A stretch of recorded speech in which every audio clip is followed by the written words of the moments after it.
So this is a live Q&A session with questions that I've been getting up from the community, also in my masterclasses, and I just want to go through them with you.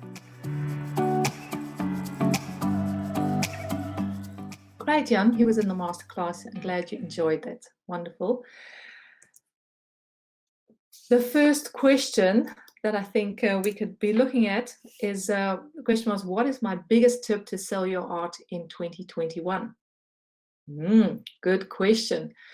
I think before the pandemic and after the pandemic, there's definitely been a shift that we need each other. There's, I think, become such an awareness that we're not doing this alone, and that selling art is not some kind of trick or something that you just flick a switch, or that it's something that's luck or someone just happens to come on your path. And I think if I had to share my biggest tip is build relationship. I've had friends that have artists that have never sold as much as in this pandemic time. It's because they've had healthy foundations in relationship with their client base and with their collectors. They really have been communicating throughout the year, so that in down times and when times aren't that, when it's trying, and especially in the lockdown, when our known ways of selling and promoting our art aren't working, or not that effective, that you really could fall back on what you've built up through the years. So the years of abundance, that's where you're storing up for the lean years. And I think that's also a lesson that we can learn for the future, is that we're not just building for the moment, we're building for the long run. And that all that posting you're doing, the emails that you're sending, the relationships that you're building when you have in-person events, really taking the same care that you use to make your paintings and your art, you use that same care to build your business, and really nurturing your business, and really seeing that there is a customer on the other end, an art buyer, collector, someone that's interested in the things that you're doing, and that you're nurturing that relationship in whatever form. And that can start with something that you do consistently, sending an email, how you're posting, offering them value with the things that you're doing. And that is, building that relationship. And I think building relationship, that's such a basis for selling, because selling needs trust. People won't just whip out their credit cards to buy from you. They need to have that trust factor. So I think that would be my biggest tip. Also looking forward from 2021, 2022, the relationship is going to be far more important with you, with your client base, with potential customers, with potential buyers, but also with other artists, that we really need to do this together. I don't know if anyone in the group has something to add about that. Hey, Maria from Munich. Great that you guys are here. If you have anything to add, just pop it in the comments. Then we can, just talk about this. Getting that relationship, just building a business, building and nurturing a business. That's a key in this time. Another question was, what would I find, what is the biggest difference between running a business post-pandemic or pre-pandemic, so before or after the pandemic? I think what we've really learned, I don't know what your experiences are, is that the online space has become so much more important, which is there's so much possible online. And also people have become aware of that online space. Online teaching, taking courses, being active online. It's all just something that even my neighbor, and she's over 70, she's found the online space. She's just like, everyone's been forced to Zoom and to chat and to communicate. So I think that really has opened up opportunities and doors for artists. That online space is going to be it's only going to grow. It's not going anywhere. We're just starting out in that whole online space, and that's going to only get larger and larger. And then using that online and offline space together, because we're going to go offline again, I'm convinced of that, and just using those two together so that you can tell people about your website, tell people where to find you online, and continue that relationship, that connection. If you have anything to add, also if you're watching the replay, then please add them in the comments. Next question. What is the best step to take to grow your business in 2021 and beyond? That's a good question, because we want to grow our businesses. And I think I found the artists that have been successful also in these challenging times are the artists that haven't put all their eggs in one basket, haven't just done one thing. They found ways to diversify their skills, diversify their art forms, so that they are, offering prices, different price ranges, not just one product, but they are speaking to a multi-level audience, which I think, especially in the difficult times, that is such a key. And I think that is would be the best step to take, is to diversify. Once you understanding your core business, that you find other ways to diversify, so that you're offering cards or calendars or whatever, reproductions at a lower cost end, which you can sell easily, through a third-party platform or on your website, and which leads people and makes them more interested in your high-end products. So diversification, definitely a big step.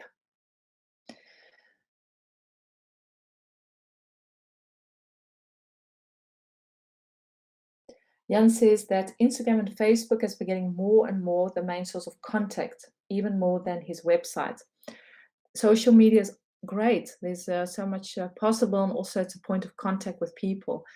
Only there, I would caution Jan, is not to just build your business around social media, because these platforms could disappear. So there's more stability in your own website. I don't think the web is going anywhere, but it could be a dispute with social channels, and they could be offline, and then there goes your client base. So I think both are so important. You can use your social media to get to your website, where you can continue that conversation. Another good question: is art school necessary to run a successful art business? I get this a lot from artists, and they feel, if they haven't done an art academy, that they are not belonging, they're not allowed to use the word artist, and that they're not legit. So they feel inferior, or they feel like they're imposing, that they're not be able to take their space. But really, that is not true. I mean, it's great that you can go to an art school, art academy, or have some kind of art education. It's good to learn your skills, get good as an artist. That's going to make such a difference also in selling your work, because you have quality, you really can offer quality. But I think times have really changed too, that there's so much good education. Of course, the emphasis on good, make sure you find the right mentors and the right teachers that can teach you the skills that you need to know, so that you can have a learning trajectory, that you can go on, find out what are you missing in your art, what you're missing in your skill set, and really hone in on those skills and become that a confident, skilled artist, so that you can make quality work, because that will speak for itself. It'll save you a whole lot of marketing hassle, because your work really will start resonating. But it definitely is not a deal breaker. It's not something that is a guarantee. And I know lots of artists that have been through an art school or education and are also finding it very difficult to sell their work or to establish a business. So it's not a guarantee. It's a plus and a perk if you have that, because in 4 years, if you're doing a high level education, you can have all the techniques, and it makes life easier, but it's no guarantee. So definitely not a prerequisite to run a successful art business, because at the Arts Academy, they learn, they get taught how to learn, taught how to draw and how to paint, and all the technique and perspective and composition, all those wonderful things. That's what the art teachers are there to do. But most of these art teachers aren't running a business. They have no idea how an art business works, how you could set up structures. And so you won't be learning that at the Art Academy. So you need to have additional education and insights to grow your art business. Hi, Anya from London. Good to have you in the session. Welcome. This is a live Q&A. We're just throwing in some questions that I've been getting through these last few weeks in the masterclass. So feel free to join in. What do you wish they would have taught you at art school? I think the biggest aha for me, when I went to the Art Academy, and I learned all the skills as far as artistic skills. But I don't think one lecturer or teacher ever talked about my art audience, that you were actually making art for people out there. But it was just about your art and your process and your frustrations and your horrible critique sessions where everything was just criticized, and which was great to learn skill, but not the other side of an art audience. And I think it would have been, I mean, I could have thought of that myself, but I think I was just so in the bubble that I was, making art. I was an artist, but never was that side, oh, there's an art audience. I'm actually making it for people. I mean, it's going to be hanging somewhere. It's going to have a life outside of my studio. It's going to, be hopefully inspiration and bring some joy to people's homes and to lives. And I think that was like, whoa, Sonia, why didn't you think of that or be more aware of that and try and make connection that there's actually another part of that equation. It's not just the art, but there's also an art audience. There's people out there. And fortunately now it's become far more, with social media relevant, that you are, being more open to communicate more effectively and to have it resonate with real people. So I think that would be the thing that I wish that I had maybe focused on a little bit more. Hey, Anita, good to have you in the session. Not a problem that you're late. It's great that you're here. It's a live Q&A session, so we're just going to throw questions in the group. These last 2 weeks I've been giving master classes. That's why my voice is a little bit, it's suffering a little bit. But it's been a great week, 2 weeks. We've got 2 more sessions to go. I know some of you were in the masterclass, but just the questions and just people are interested and just so hungry to learn. That always inspires me. It gives you some direct contact with people from all over the world, which is always amazing to see. That usually our struggles are very similar. So the questions that have come up during those sessions and also emails that I've been getting, I thought, well, it's good to have a Q&A in this community. And if you have any additional questions, please throw them in the group, then we can talk about that. A question 2, I love to create and make art, but how do I know if I'm really an artist? And I think a lot of us struggle with that. It's like, well, when do I know that I'm an artist? I love making, I love creating, but that word artist seems so uplift, it seems so out of reach. It's like you need to have a special kind of DNA to be an artist, or you really have to have the right education or the right upbringing or the right education, skill set, talent to be an artist. And I usually say, it's so much of a mindset thing, because it's also just a word. And artist is a word. There's all the kinds of connotations. If you'd ask your gran, of maybe 90, what's an artist, she'll have a totally different reference. She'll probably think poor and suffering and smelly and, not so really well taken care of. Or other people would see it more elitist. There's a word that has many connotations and associations with it. And I think for you, if this question is relevant, then to find a place where you are loving and enjoying your creativity, and call it whatever you want, but don't feel the pressure to sort of fit into the box that you need to be an artist. As you grow and develop and become more confident and you're making your work, you'll find that you're going to make work that is selling and resonating, and hopefully that will sustain your lifestyle. Then you'll be a working artist. It will, you fit into that role. But don't let that overwhelm you. You think, oh, I don't belong there. I love to make things, but I'm not the artist. It's just a word. It's a mindset thing that we need to overcome. I don't know if you guys that are here in the Q&A have come across that. Jan says, how to define the word artist? Now, if you look at the dictionary, it's someone that creates original thought, creates products, creates works of art. So it is a profession, it is an active word. But of course, that can be defined in many, many ways. So I think it's more, what do you think an artist means? Jan, or whoever is here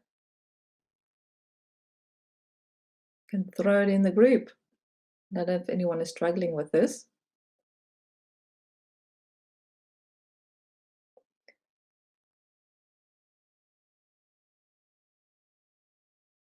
Yes, Jan has a website that's called Kunst of Klungelen, which literally means from is it art or am I just messing about? So that's a very nice tongue-in-cheek URL that he has for his website. But yeah, that's something to think about. What does the word artist mean to you? And how can you step into that role without having it being overwhelming? Hi, Heidi. Good to have you here. We still have a date. We need to get together. We'll be connecting us ASAP to get that sorted. But welcome. Are you in the Kalahari? Are you in South Africa at the moment? I think so, because we're not traveling anywhere. But good to have you here, Heidi. And this is a live Q&A of questions that I've been getting throughout the week. So I thought let's just throw it in the group and just see what you guys are dealing with. And if you have any comments or reactions, please put them in the comment area so we can work through that. Okay, the best way to transition from making art as a hobby to being a professional working artist. Also, I coach a lot of artists, and that's very sort of resonates from the last question. It's like, when do I know that I'm an artist? And then people want to take, you've been making your art, you love, making and creating, it's something that gives you a lot of pleasure and joy. And then there's that transition that you want to become more professional, you want to earn a living from, because that's a profession, you're doing it for a living, it's sustaining your life. And maybe you have another kind of job and you're making that transition.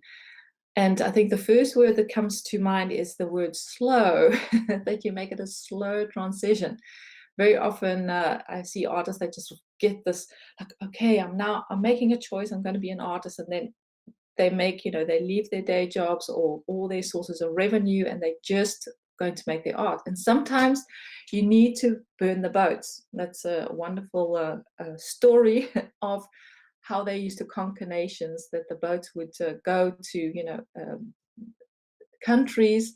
This is way, way back, wooden boats. And then the commander would say, if you arrive at the country, then you have to burn your boat because there's no turning back. So sometimes you need to burn your boats. You need to take a step and say, okay, there's no turning back. This is sink or swim. I'm going to do it. If that gives you life and that gives you joy and that gives you energy, then, burn your boats. But usually that can be quite overwhelming, because when you go into the working artist space, which is a very demanding market, it's not all plain sailing. There's a lot of pressure. And then to actually make your art under pressure, that you have to do commissions, you have to do, assignments, or you have to make your own body of work, you have to be your own business person, and you have to be your own artistic director. That gives a lot of pressure. And then all of a sudden the joy disappears, because, where's that joy that you were having when you just loved doing it as a hobby? So that transition is a slow process. It's not just something that you should be doing like this. And preparation is key. That's what I teach the students in the working artist course as well. It's like you need to prepare for your success. You need to prepare for your art career. Put systems in place so that you're not just falling into a deep hole. It doesn't feel like bungee jumping, but it feels like a steady pace of moving forward, that you have more control. So I think that would be, the best way. So take it slow and steady, prepare. And if you need to burn your boats, then, that's what you need to maybe you've been procrastinating and thinking, I should have been doing it a long time ago. Then go ahead. But otherwise, take it step by step so that you don't give yourself so much pressure. Heidi's in beautiful Kalahari. That's like it's in South Africa. If you ever want to go to beautiful places to paint and to draw, and it's very arid, and I just love deserts. And so that's where Heidi is tuning in from, all the way down there. I'd love to come and visit you one day, Heidi. That really is my favorite place, one of my favorite places in the world. Let's see. Next question. What one thing do you wish you would have done sooner in your art business? I think the number one business strategy I would have loved to have begun sooner is building my email list.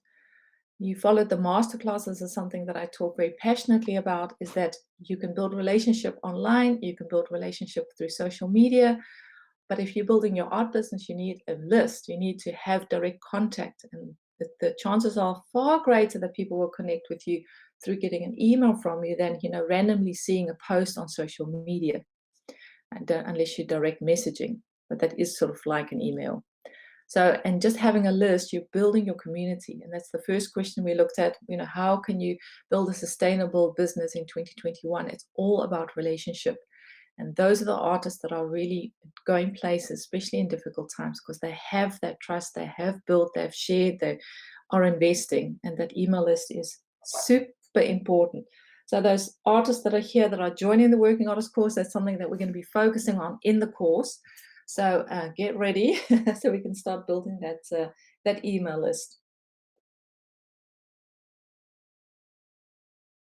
So that's really something I wish I would have done far sooner.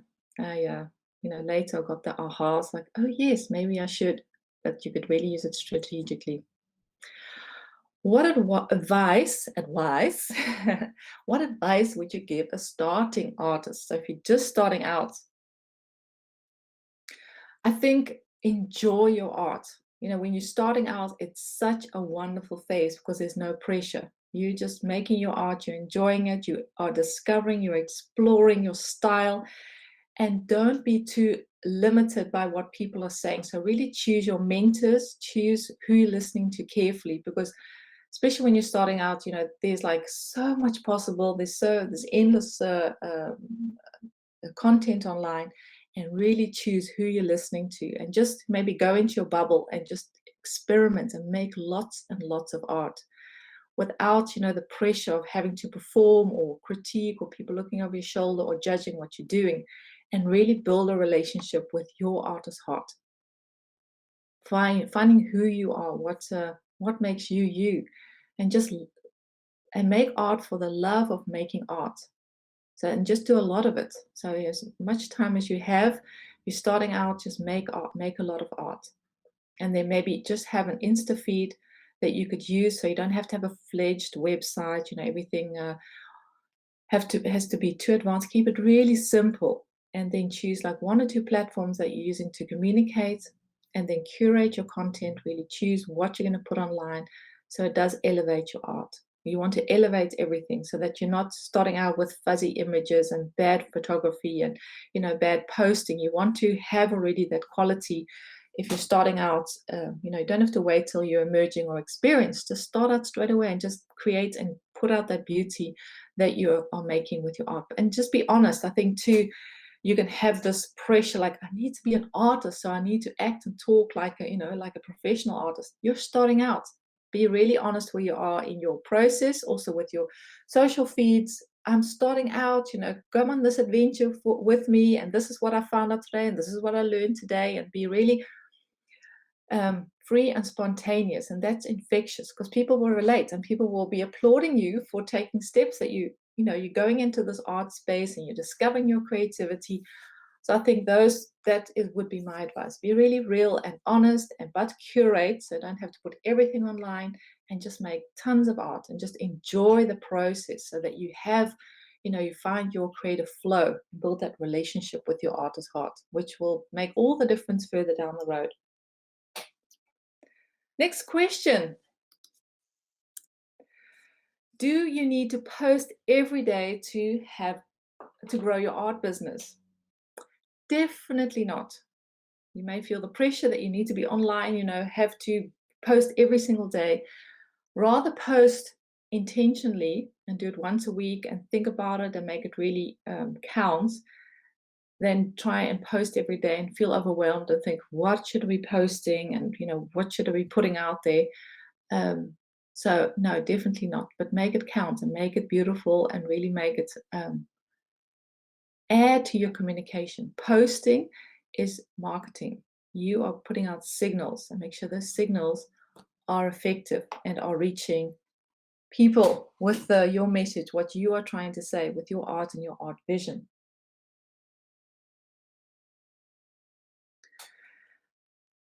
I don't know if anyone in the group finds it overwhelming, the posting. So maybe some of your challenges as far as posting. Is anyone that has some insights and would like to share something about posting?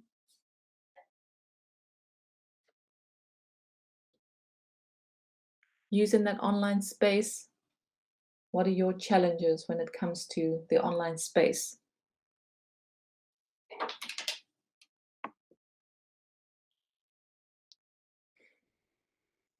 Throw it in the group.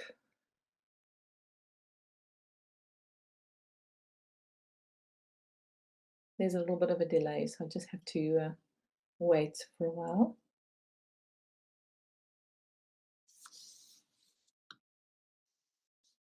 Do you have any challenges when it comes to posting? Was it something that you do very intentionally and with good thought? And you says, yes, there's a pressure to post and the feeling that I'm not growing my account. Yeah, I think we can all relate to that, Anya, that you think, oh, if I'm not doing it, then I'm sort of falling behind and it's going backwards. But doing that very intentionally, whether, especially Instagram, you can use the stories for short little snippets. If you're on Instagram, highly recommend that for artists because that within 24 hours that disappears. It has to be that curated. And then on your Instagram feed, you could do it like once a week. Maybe you say, okay, once every Monday, I'm going to be posting, every Friday or weekend. And then you can think ahead already what you want to post. So you can make a plan. It's like, okay, within the next 4 weeks, I'm going to do 4 posts. And you can already have a file in your computer and say, these are the 4 pictures I'm going to be using. This is the content and the description that I'm going to be using. If you're using hashtags, these are the hashtags so that you don't sort of think, okay, now it's a spur of the moment. I have to do it now. Sometimes that can be very nice, spontaneous, but really planning it out that it makes all the difference so that you get ahead of yourself. So that really helps against the overwhelm.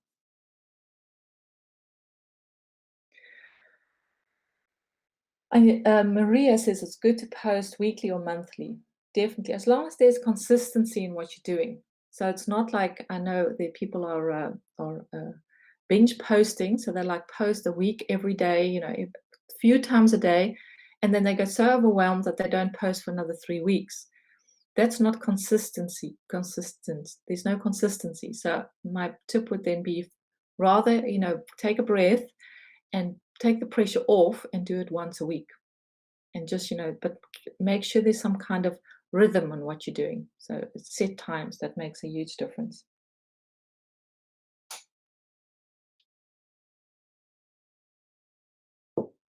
Jan says, I only post relevant when something relevant happens. But I know Maria Olna is way more busy than that. I really like her Insta stories. I totally agree, Maria. I also enjoy your Insta stories. And just on what you were saying, Jan, you only post when something relevant happens.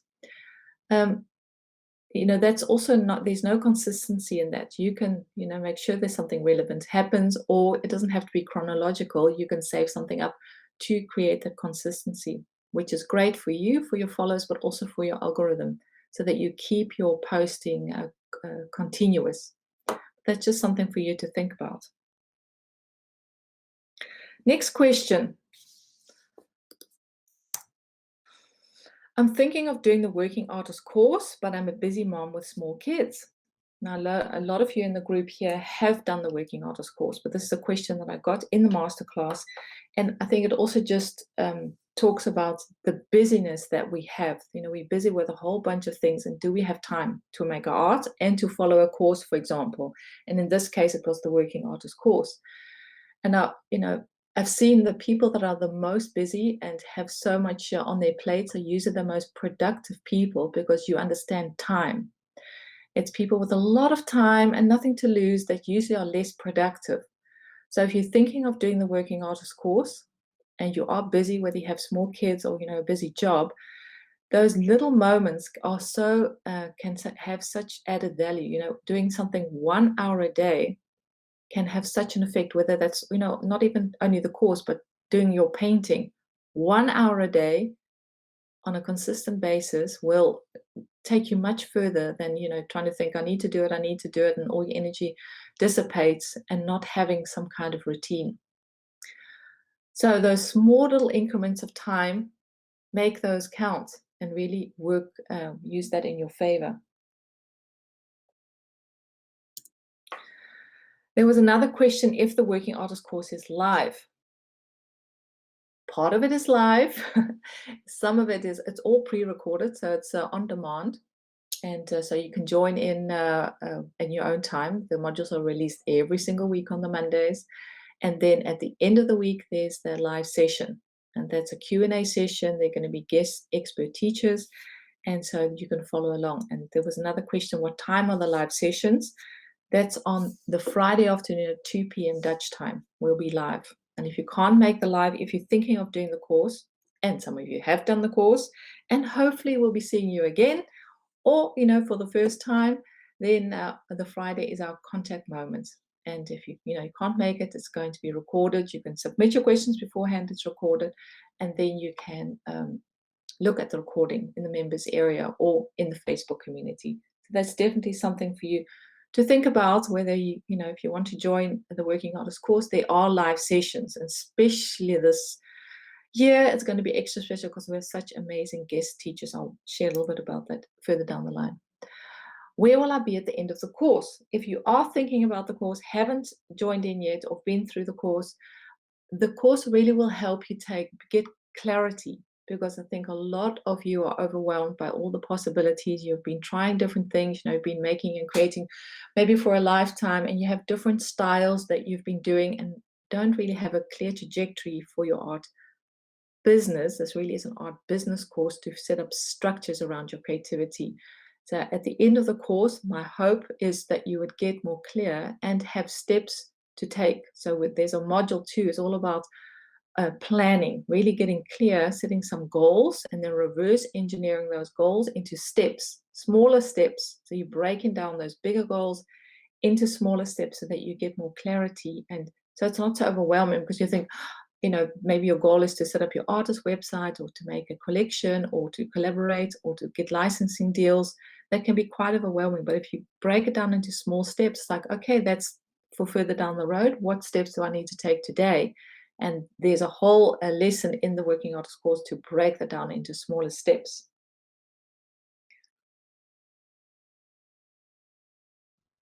Yeah, Jan says, following the course aside from your daily stuff requires a good sense of time management. And there's my trap, is that I know, Jan, you've been through the Working Artist course, that you've printed out everything and you've put it in a binder. And that's really a tip that I give the artists doing the course, is that they print everything out, download what you can download, and just make sure that you have all the information, because some weeks are busier than other weeks, and so that you can go back to it. And that's nice about online learning. You have access to the materials for 2 years in the platform itself, and then if you download it, of course, you have it on your computer. So that's the beauty of online learning. Just to remind you, if you haven't enrolled yet or haven't been through the course, that enrollment does close on the 28th of February. So at the end of the week, the end of Feb. So if you know someone that is wanting to take steps to grow their art and build solid structures around their creativity, then I really could recommend to take this 12-week course. It really is a full course with lots and lots of lessons. There's 12 weeks with 10 modules and a whole lesson, step-by-step framework that you can go through. And you can have a look on the website and see all that's possible with the Working Artist course. They're all modules. If you want to know more about social media, more about using that online space, getting your websites in order, how to elevate your art through photography, how to write about your art, how to market your art. I teach you 7 major pillars in art marketing. How do you run your art business? What are the different sections that you need to get into place, so that you have pillars, so that you can put up a roof and become more visible and elevate your art. And then we have these amazing teachers that I want to highlight, that we art experts. So if you that have signed up and will be joining again, these are our wonderful guest expert teachers that will be in the sessions. Mareike, amazing photographer, will giving information and a lesson of how you can use photography to elevate your art. Esther is she's a designer, she's a illustrator, she's an artist, she's a teacher, she's in the UK. And she's licensed out a lot of her work on different products around the world. And she's going to be sharing all her tips, for working artists and using the licensing deals. And then we have David van der Linde, a gallerist, and he'll be lifting the curtain to the world behind that gallery door. How do you work with galleries? What do you need to consider when working with a gallerist, and how do you get into a gallery? How to use that that in-person moment? Sending an email to gallerists. What emails do they open? What emails don't they open? He really will give an honest look at the life of the gallery and how does that art business work. Then we have Mitzi Renoy. I don't know if any of you know Mitzi. She's a fine artist. Later in life, she was a mom. And then, she had a career in photography and in the film industry. And then decided, no, now I'm going to give myself this gift. I'm going to go and study. So she went to Groningen, which is the classical academy in the north of the Netherlands. And she studied. She really, had to give up so much for 5 years, and now she's a master painter, and she's really finding her way in as a working artist, and she's going to be sharing all her tips and insights in what life looks like as a working artist. So very inspiring. She also teaches and has a wonderful figurative style. And then Meredith Warren is a dear friend. She mentored me for many years, and she really is an art mentor. So she's a watercolorist. She's award-winning US watercolor painter in the West Coast in Boise, Idaho. And so she's going to be talking about the artist's heart, how to nurture that relationship with your artist's heart. So a wealth of information. And then Mish, our own lovely Mish, she was an alumni of the Working Artist course last year, and she's going to be sharing her tips and insights of everything that she went through with the course. So that's the experts that are going to be there. For the Working Artist course, if you haven't signed up, you have till the end of February. I'd love to have you in the course if that's something that's doable for you. Invest in your creativity and you're going to see growth. You're going to see transformation. This is where you can, the URL. I know some of you were asking, where do you find the URL? It's on my website and there's a tab. Just go to the course tab and you can find the information, and there you can enroll. I don't know if any of you have any additional questions about the course or about what we've been talking about, something that you want to throw in the group, then we can still take time to look at that. Maria says, I need to translate the text of the modules into German. Yes, you were so brave. You are a native German speaker, and you just took the plunge and you joined the course, you shared, and yeah, definitely will help to put a translator, copy text and put it into the translator so that you can have the information in German. So that will make it a lot easier. But Maria, if you have any questions, then you can always contact, if you're thinking, what does that mean? Put it in the community or, contact me. I'd love to help you so long as it's clear. And I really love what you're doing. I really see that you are taking big steps and sharing more boldly. Don't know what you're busy with at the moment. If you want to share anything, please put it in the comments.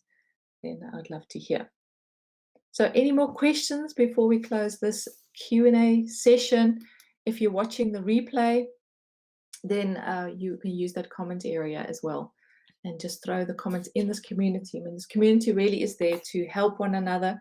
It's called Help I'm Artist. We all need help and we need community. And I want this to be a place where you can really interact with other creatives. And the group is growing, and there are all kinds of artists that are in this group. So please feel free to engage and to share. Any more questions? Okay. Then I wish you a wonderful, wonderful day. Oh, no, I see a question come. There's a delay on the line, so then just have to wait a little bit. See if I can see who that is, because my provider doesn't show me here. So how do I make this? Should I mention, let's see, should you mention on your website what your previous career, for example, I used to work in IT, so I think that's Jan. Will that affect your credibility as an artist? If you can incorporate it into your artist story, Jan, then you could add it, but you don't want to create confusion. So it's more like, how do you bring that into your story? But it could really add to show your personality, that for years that you were busy with IT, but you really had this passion for painting, and you can put that on your about page. and that now you've traded, your the data for paint, and it really just shows part of your personality. So definitely not something to avoid. It's just something that you want to use intentionally. So if that's adding to your story and to bring clarity into who you are and shows your personality, go ahead. Oh, good, Maria. We'll see your new project in the next story. I'll be checking that out. Keep an eye on my Insta, my website. New painting is ready for publication. I'm not sure who that is. My comments just faded on me. So let's see if I can find out who that is. Can't see the names, unfortunately.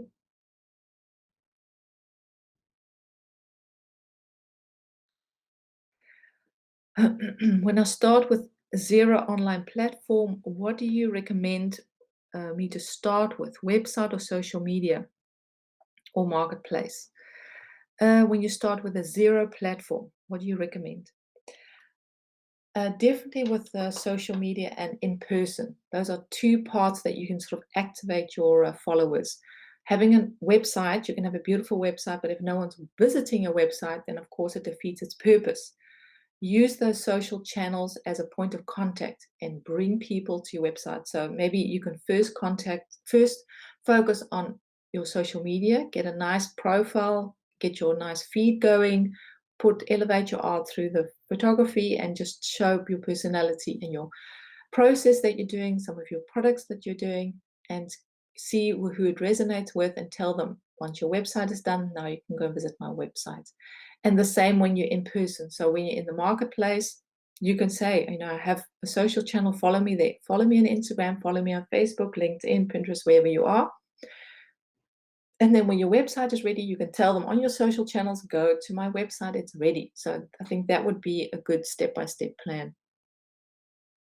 Oh, good. So that was you, Jan. Yes, we'll keep that space in mind. We'll look at each other's social channels, share your URL in the comment area if you want. Then we can keep an eye on each other and encourage each other in our journeys. Any more questions before we sign off on this Wednesday afternoon?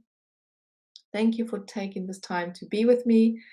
And so nice to have these chats. I wish we could be together and just sort of hang out in physical spaces. But we'll have to just do it like this. Hope you have a wonderful afternoon, guys, and I'll see you soon in the course. And some of you will be seeing at the alumni meeting on Friday. We have an alumni working artist session, and otherwise, the people that have signed up for the working artist course, I'll see you on Monday as we release the first module. If you're thinking about doing the working artist course, you are most welcome. If you have any questions about that, or thinking, is it the best fit? Should I be doing it? Is it the right investment? Just reach out. Then I'd love to chat to you about the possibilities. All right. Okay, guys. Have a good afternoon. See you next time. Bye bye.